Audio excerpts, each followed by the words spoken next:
Hello everyone out there on the internet, I am Jack.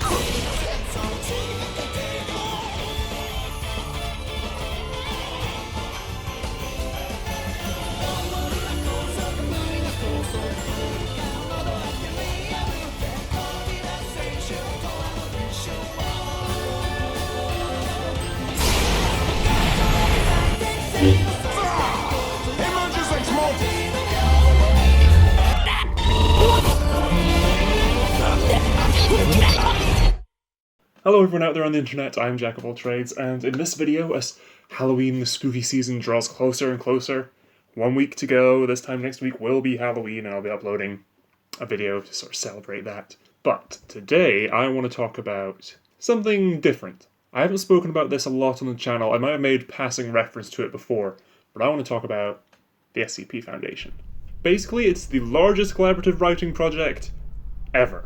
As Wikipedia explains it, the SCP Foundation is a fictional organization documented by the web-based collaborative fiction project of the same name. Within the website's fictional setting, the SCP Foundation is responsible for locating and containing individuals, entities, locations, and objects that violate natural law, and refers to them as SCPs. The real-world website is community-based and includes elements from many genres such as horror, science fiction, and urban fantasy. On the SCP Foundation wiki, the majority of works consist of special containment procedures, structured internal documentation that describes an SCP object and the means of keeping it contained. The website also contains thousands of Foundation tales, short stories that take place within the Foundation's setting. The series has been praised for its ability to convey horror through scientific and academic writing styles, as well as for its high standard of quality. So each SCP article, there are a lot of them horror-based, which works for the season, but a lot of my personal favourites aren't necessarily horror, creatures, entities, situations, so I'm going to talk about just my 10 favourites. Not in any particular order, and even then I'm probably forgetting some of my favourites. These were just the first 10 that came to mind at the moment, where I sat down and went, okay, if at the end of this video you are interested in the Foundation at all, you want to read a bunch of these articles for yourself, I will link everyone mentioned in the description below, and if you just want to hear me talk about it, I'm thinking of making a short series on the Foundation, sort of talking about getting into it, how to get into this fandom, this community. I don't know. I really like this. This is one of my favourite pieces of media in the past few years. It's almost been running for a decade at this point. It started 12 years ago? Oh, never mind. Let's just get into this video.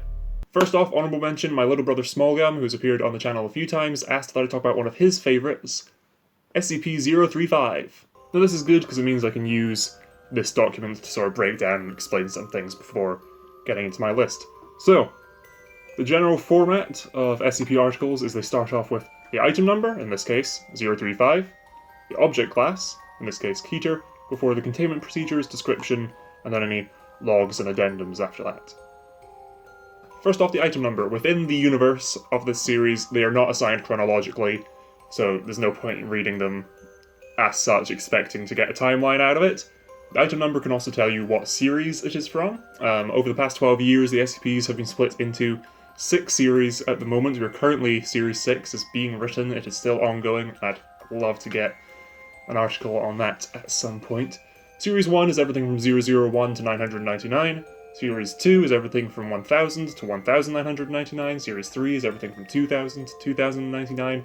And so on. We are currently on 5000 to 5099. A lot of people assume the object class, when they first start getting into the Foundation, is how dangerous an SCP is. Rather, it's how difficult it is to contain. There are 3 main classes, being Safe, Euclid, and Keter. Safe meaning, more or less, you can lock it in a box. It's fine, nothing bad will happen. Euclid's being, you need to put it in a specially designed box and sort of keep an eye on it. Keter is, it will escape really easily. We are actively on our toes trying to keep this thing in lockdown. Just realised I haven't actually said what SCP stands for. SCP, Secure Containment Procedures, and then 035. I'm not going to go too deep into the contents of every article because they vary from very long to a sentence. It's 035 is A white porcelain comedy mask, although at all times it will change to tragedy. In these events, all existing visual records, photographs, video footage, and illustrations of 035 automatically change to its new appearance. So, basically within containment it's either showing the comedy face or the tragedy face, and all existing records of it will change to match whatever its current state is. What makes it dangerous is it secretes a highly corrosive substance that will melt through your flesh very easily, but through some unknown means it compels people to put it on. When you put on the mask, it then possesses you. It just overwrites the personality of whoever you once were. You are now the 035 entity. Problem is, the corrosive substance will kill whoever's wearing the mask, so it's constantly looking for a new host. So if it wants mobility, it needs to find a host, but it keeps using them up really quickly. There's a bunch of tales and stuff going into the backstory of this thing, how it was responsible for the burning of the Library of Alexandria, apparently. There's so much to go into with this mask. It's one of my brother's favourites. So here's my list of 10 of my favourites, in no particular order, but we're going to start off with 001. Things get complicated again. 001 is not a single SCP. The SCP-001 slot, from a meta perspective, is really popular. People want theirs to be 001, the first.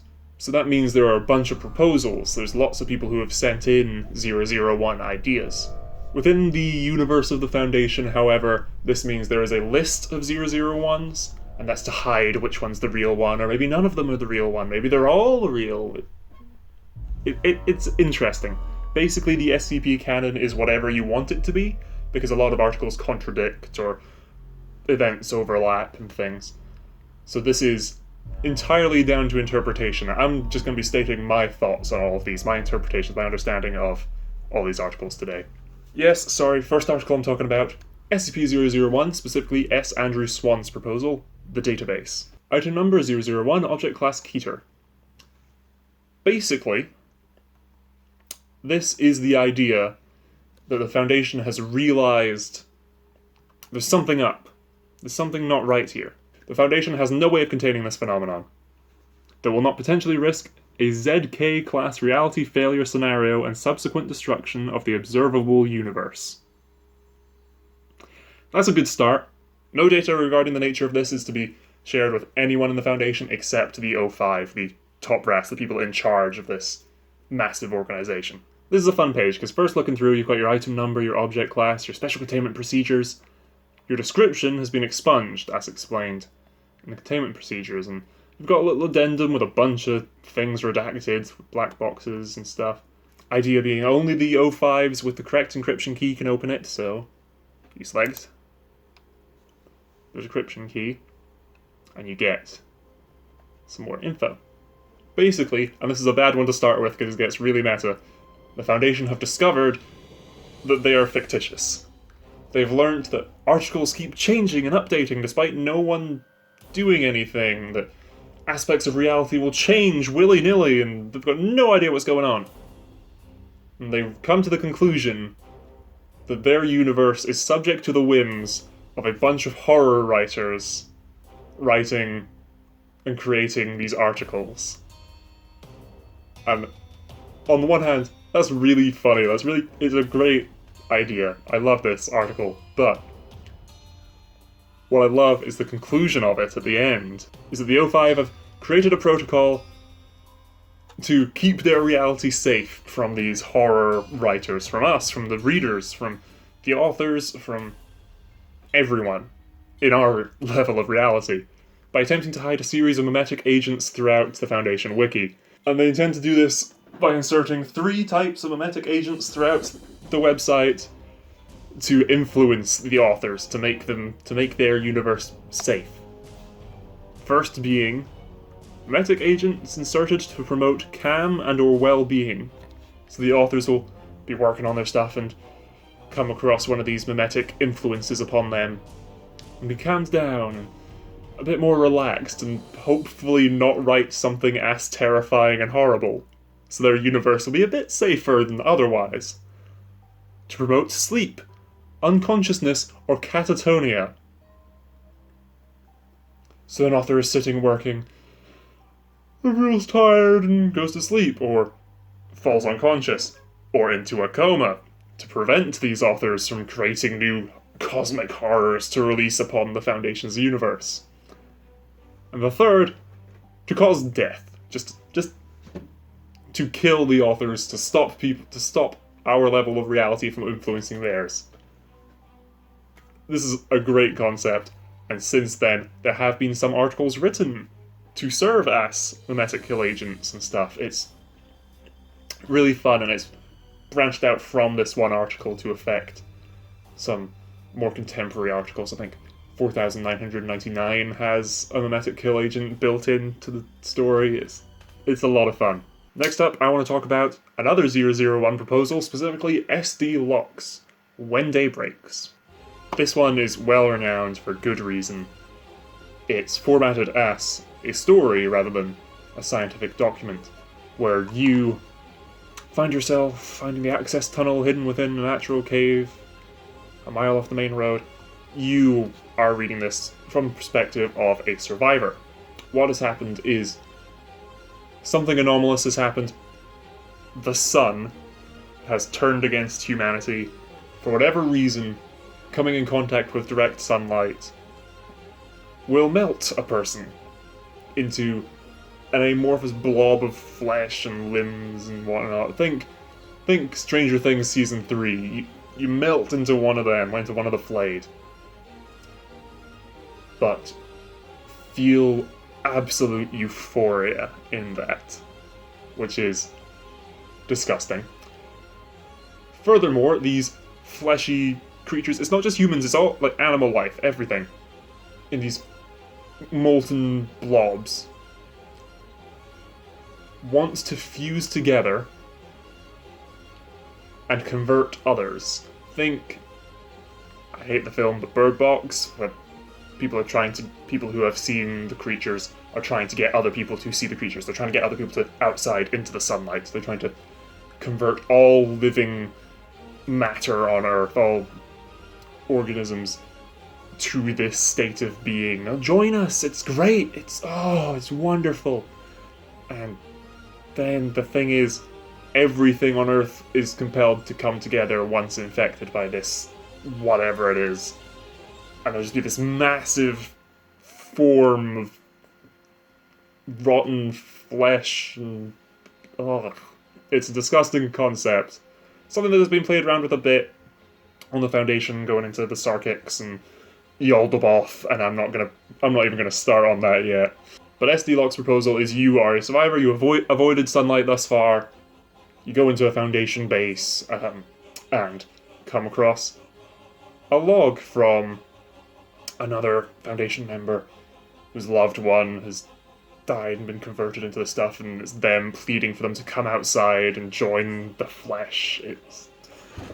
It's gross, and I love it, and I highly recommend giving this one a read. This one is more of a story, so if the whole scientific aspect of the Foundation doesn't really appeal to you, have a look at this. And then there's this whole extra subset just called Tales on the Foundation Library, where it's just stories like this. Next up, I can't talk about this one.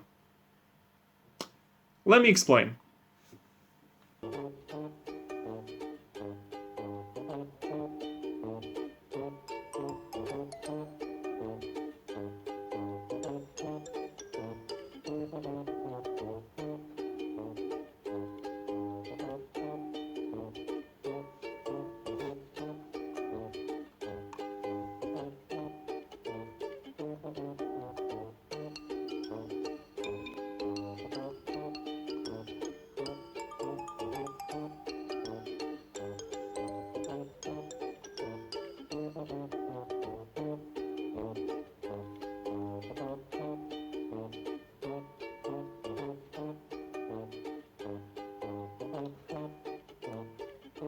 Hope that made sense. Up next, a really popular one, but it's popular for good reason, SCP-049, the Plague Doctor. Item number, SCP-049, object class, Euclid. Basically, it is a humanoid entity in the appearance of a medieval plague doctor, with era-appropriate mask and clothing. However, upon further inspection, it is not clothing, it is not a mask. The The robes are its skin, the mask is fused to its face, whether it was once human or not. The skeletal structure seems to imply it would be, but we can't say for sure. 049 is a scientist, it is a doctor. It wishes to cure the world of the pestilence. Whatever the heck the pestilence is. Seemingly 049 is the only one who can detect this ailment to mankind, and believes itself to be the only one who can save us from our terrible fate at the hands of the pestilence. Okay, good. It's able to see this thing that's going to wipe us all out. We should work with 049. Find out what's going on. Problem is, 049 does not yet have a perfect cure. At the moment, 049 can cure you by killing you. Don't do it! Whoa, Rick! Okay, what was that? Death. What kind? Instant. There was no sound, he just died. Yeah, terrifying. It's a terrifying thing to watch happen. So much as a touch from 049, instant death. At which point it will pull out its medical doctor's bag and its series of tools and implements to restructure the victim's body, and then reanimate them as a shambling husk of what they once were, essentially create zombies, except no longer humanoid if it's done to a human.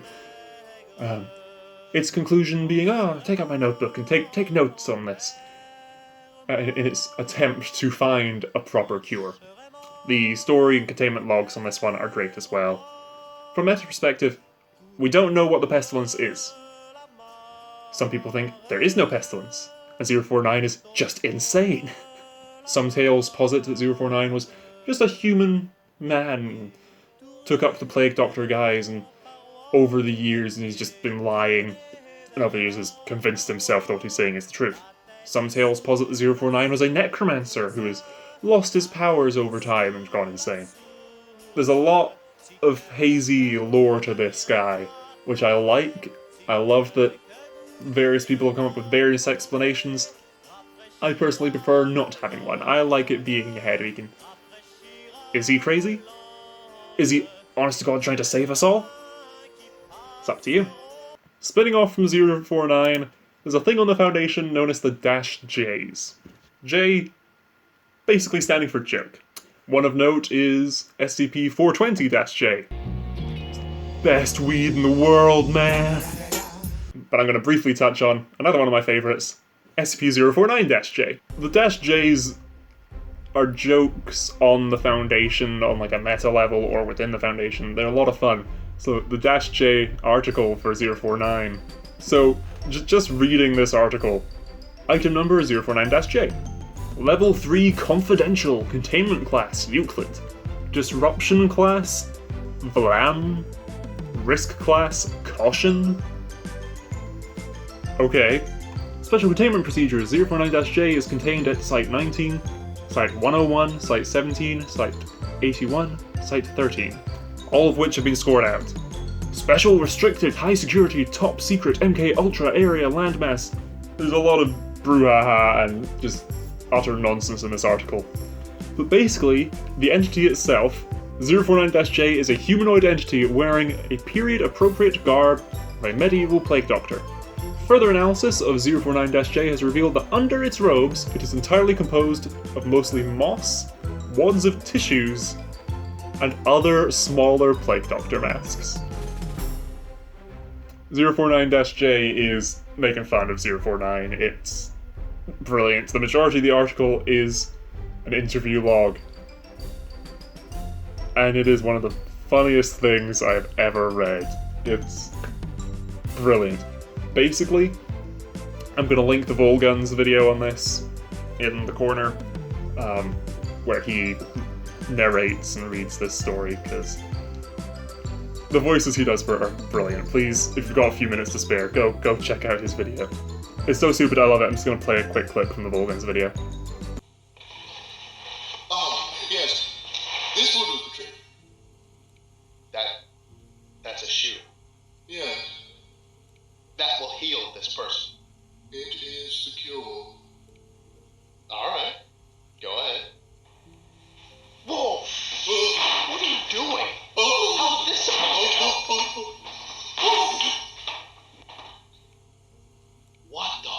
fuck was that? Patient is healed. What? No. No, she's not. You crushed her throat with a shoe. No. Patient is very well now. Yes. I am the cure. Look at all this blood. Moral atrocities aside, this is going to take hours to clean up.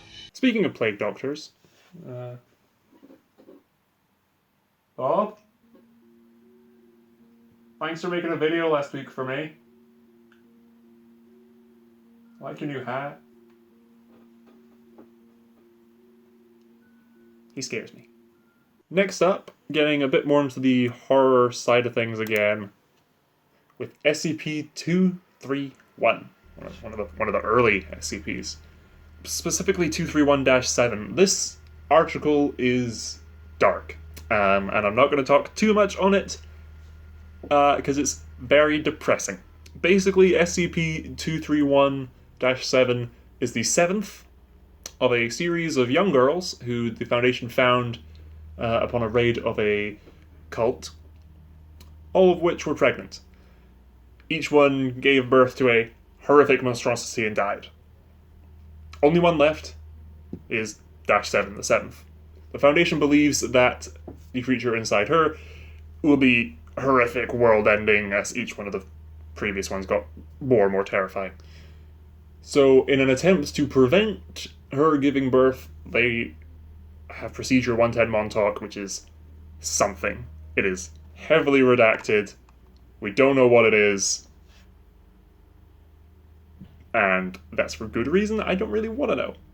There's a lot of lore in this with the Scarlet King, there's other entities and things throughout the SCP canon. And I'm not a huge fan of this article in and of itself. It's a good concept, it's scary, it is very dark, but the reason I'm including it is in conjunction with a tale. One of the stories on the Foundation Wiki, not formatted as this scientific document, but rather formatted as a story, similar to SD Locke's from earlier. This tale is called Fear Alone, and it is the story of a researcher being brought on to work on Project 110 Montauk. Everyone's heard of this horrific procedure. The girl must be aware of what's going on. Sort of the D class, the guinea pigs, the test subjects that you lock in a room with this thing and see what happens.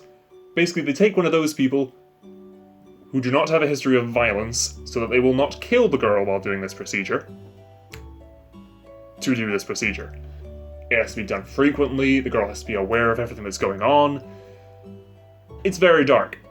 But this tale posits, and I love this so much, this is my headcanon for what 110 Montauk is. Again, highly recommend this, it's just written as a story. Good bit to read. Basically, the researcher is brought in, he's watching on a video footage, they've got other doctors watching like heart rate monitors and everything, he's watching the security camera footage. The girl is brought in, sat down on her bed, the D-class, the test subject, comes in and reads her a bedtime story. And that's what 110 Montauk is. It's reading a little girl a bedtime story. But, because the Scarlet King, this great entity that they're holding at bay, doing all this stuff, because it is a creature of sort of concept and thought and myth and belief and all this thaumaturgic stuff, all that needs to happen for it to remain contained, or not existing, or existing, or whatever, is for people to believe that something horrible is happening to this girl.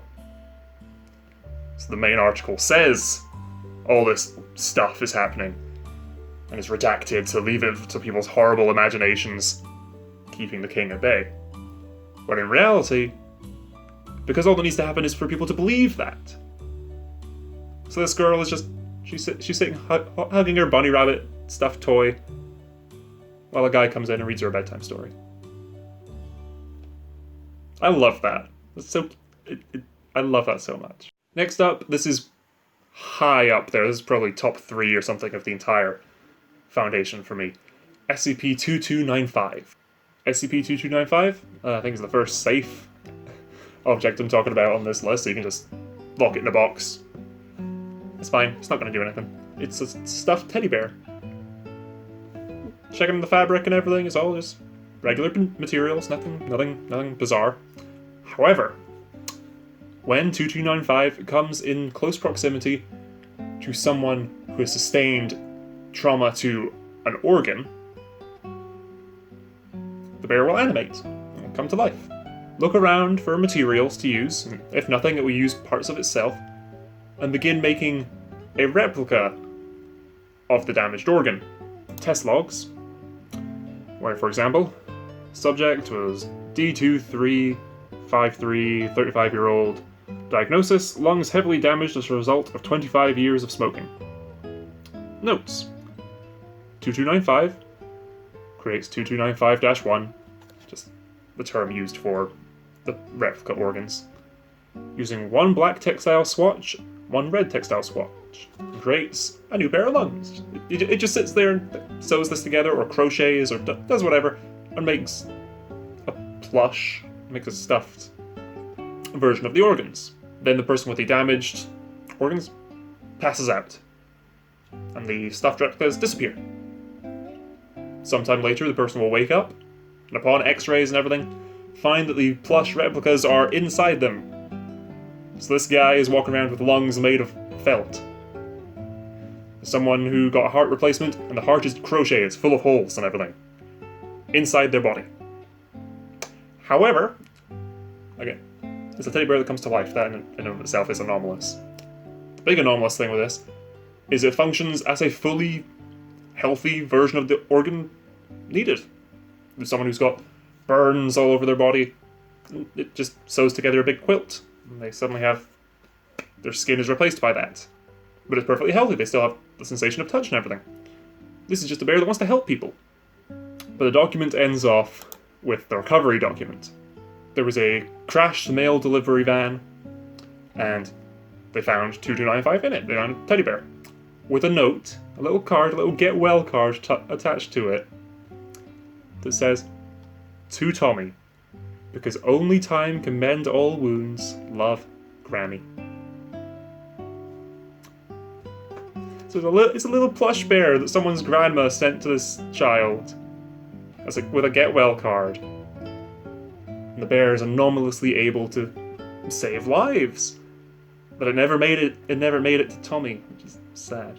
I mean, Kairos the bear. Kairos is either Latin or Greek, I don't remember off the top of my head, for the opportune moment, for the right time to help.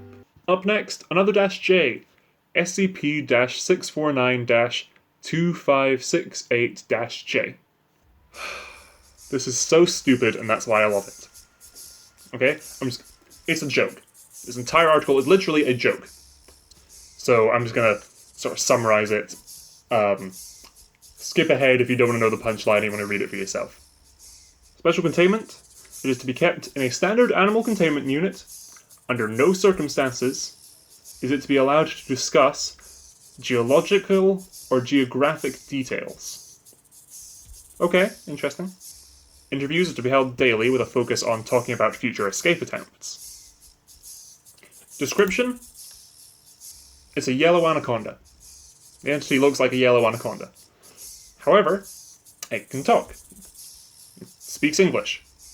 Fortunately, it is unable to tell falsehoods, so it's always telling the truth when spoken to, hence why they have to interview it asking about escape attempts. However, it's an earthbender. It can reshape any geographic area that it has seen or has been described to it. Hence why you're not allowed to talk about that. Okay, you're not allowed to talk about the outside world in any way. Because it will cause that area of the Earth to just sort of extrude upwards, just creating a raised platform from that area anywhere on Earth. The article ends with an interview log. The following interview took place very shortly after containment. Dr. Sumerian: hello. In your own words, describe yourself. SCP-649-2568.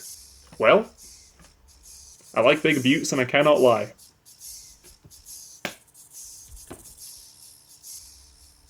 It's so stupid, and I love it. Next up, an article that I reference a lot, especially when visiting IKEA. SCP-3008, the Infinite IKEA. In concept, this is an IKEA, somewhere on Earth. We're not saying where because we're keeping it under lockdown. Where, when a person enters it, it's an IKEA. Upon losing line of sight with the entrance, you're lost. You were stuck in an infinite space, and it's all an IKEA. The staff of this place are deformed, faceless creatures of terrible proportions and everything. They just walk around doing their own thing during the day when the lights are on, but then at night when the lights turn off, they politely walk up to anyone who shouldn't be there. The store is closed, please leave, and proceed to kill you. One day the Foundation saw a guy running out, a human coming out of the IKEA. How did this happen? Unfortunately, he was followed by staff who killed him, and then the Foundation killed the staff. But he was carrying a notebook. The majority of the article is the notebook, what this man wrote while trapped in the infinite IKEA. And it's a lot of fun. It's a great story. People have built towns. There's a small civilization. There's an economy of trading between the different towns within the infinite IKEA. There's so many people here. Oh, there must be people out looking, missing persons cases. Turns out everyone in there might be being taken from different universes. Like this IKEA in parallel universes. People enter it and then end up in this infinite space. It's a lot of fun. It's a great story. People trying to survive in this world, making a crossbow out of things you find in IKEA. It's great. This is the most contemporary article I'm going to talk about today. This is from Series 6, the ongoing series. This was entered in the competition to get the 5,000 slot. It didn't win, but it's my favourite of the lot. SCP-5005. This is really interesting. So outside of the universe, operating under multiverse theory, there's a bunch of multiverses. In sort of the in-between space, there's nothingness. Because it's outside of the universe, there's nothing. One day, a man tried to kill himself, in the most elaborate way possible, by launching himself into that nothingness. He did, he launched himself successfully, and found a massive light source. Like a lamp that's described as being similar to a moon. This shouldn't be here, what's going on? Eventually, this place underneath this lamp is established as a town. There's various cultures and stuff, lots of artists have come here, and people from different universes and whatnot to study this place, and indulge in the culture and the society of this town. But no one knows what this light is. And basically the article follows a researcher who's been sent here by the Foundation. We get a few interview logs, we get descriptions of areas of the town, the structure of the society, cultural festivals and stuff. It's a really in-depth article, and I love it. But then at the end, the researcher is just overcome with the urge to find out what this light is. And it is well set up. It's great because people praise this place. It's great. It's wonderful. We've got all these different musicians and artists and poets come here to write about this place, to experience it, let it influence them. And the reveal of what this place actually is perfect. Again, I don't want to give it away, because this is one... I do need to talk about it to explain why this is so good, but please, again, links in the description, go read this article. Skip ahead to the next one. The researcher builds a craft to get them far enough out into this unreality, away from the light, away from the town, and have calculated the right angle so the light won't be shining in their face so they can see what it is, what is the surrounding void of nothingness. They succeed. They launch out. People have been positing ideas for what this place is for years. Oh, it might be it might have been built by some ancient older civilizations. No, that doesn't quite make sense. So it might be this, it might be this. In the end, lamplight, the light shining over this town, and people living their lives and almost praising this gift that they found out in the nothingness. It's nothing. It wasn't built by some great elder gods or anything. It is the lure of just a giant dead anglerfish. They're all living in this big rotting corpse of an anglerfish. And it's so well built up. You get really invested in this reading this article. It's not like a huge... It is a mystery, but it's not necessarily one that you expect to be answered. Because the article sort of mainly focuses on the town and the civilization. And then, no, they're all wrong. Then a giant rotting corpse of a animal, not even something with a divine purpose or anything.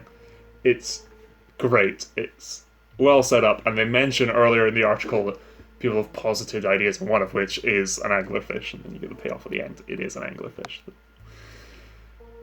This is one of my favourites. Again, I haven't read everything from Series 6 so far, because they just keep being added, but this is probably my favourite from Series 6 so far. And with that, those are 10 of my favourite SCPs. Again, most of these aren't your typical... These aren't the most popular SCPs. It isn't your 173, the concrete statue that only moves when you look away, when you blink, and will just hunt you down and snap your neck. It's not, what's it, 096. It's not the shy guy, this huge, big, gangly, white creature that as soon as you see its face, it has a mental breakdown. It starts crying, it's moaning, it's in anguish almost, and then enters a rage state and will hunt you down and kill you without fail. It can rip its way through any substance. Conventional weapons do nothing to it. It had its torso blown up. It kept going and it killed the person. It's not just seeing its face, it's seeing a photograph of its face. It's seeing video of its face. The big containment breach in that story is a guy saw the photo and escaped and killed him. They lowered a guy into the Marianas Trench, showed him a photo. It broke out, swam down and killed him. There was a photo taken of a mountain landscape, and there were 4 white pixels. The guy who had been living in the house with that for years noticed the 4 pixels, and it escaped, came and killed him. On the way there, it got to a busy highway, it slaughtered people, it goes through towns and everything. Some SCPs are just horrifying monsters. And those are great. But these are my favourites. These are the ones I wanted to talk about today. Just the ones that interest me. If you want me to talk more about these crazy existential threats that exist in the universe, Cthulhu is an SCP, but they put a great spin on it. He doesn't want people worshipping him, he just wants to sit and play video games all day, but people keep showing up and forcing him into these, sacrifices and orgies and everything.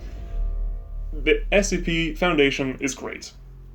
I would love to do more videos on it. I am planning to do more videos on it. I want to do sort of a beginner's guide from someone who isn't actively a part of the Foundation or an author or anything. How would I recommend getting into this? And sort of a better explanation than I gave in this video. This is more for people who already know it. Until next time, I've been Jack of all trades. Next week is Halloween. Stay safe. Until next time, bye.